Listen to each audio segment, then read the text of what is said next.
Dito kami sa Santa Cruz, Rugungon, Iligan City. So ayan bundok. Tay. Bundok yun. Pero kayang-kaya ni tatay. So puntahan namin yung kakao ni... Ilang taon ka na, tay? 77. Oh, 77. Puntahan namin yung kakao ni tatay. I-train namin yung mga farmer doon. Grabe yung daan guys, papuntang kakao farm. Kalbaryo guys, oh. Ay po na Kalbaryo. Uy. Ay, Kalbaryo. Tayo, kaya ganyan 77. Oh, 77, no? Oh. Kaya 77, no? Papuntang farm, kakao farm. Ari guys. Daan kami river, oh.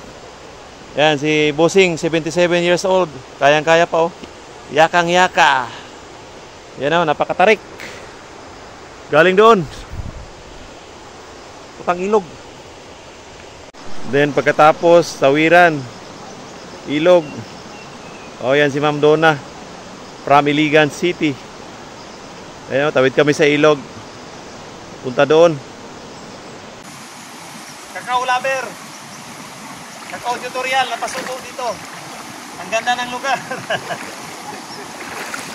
Ayan na guys. Nahirapan kami sa kalisod.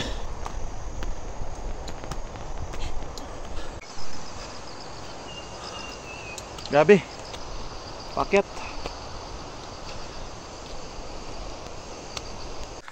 Dumating na kami sa kakao farm. Ayan na mga taga-Iligan. Ito yung kakao farm ni Mamo. Punta doon, 8,000 kapuno. Ang lawak. Punta doon. Grabe yung kakawan. So kailangan natin dito programa sa kakao.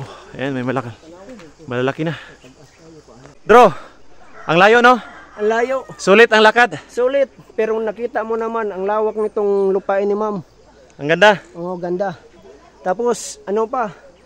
Healthy pa yung mga kakao nila. Green na green. Yung payag.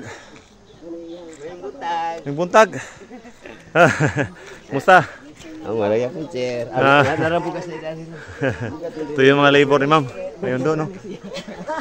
Di paningot na yung taon si mama ginagawa. Sa bukid. Ganda. Mga bata o padala. Sino nagdala? Sige lang.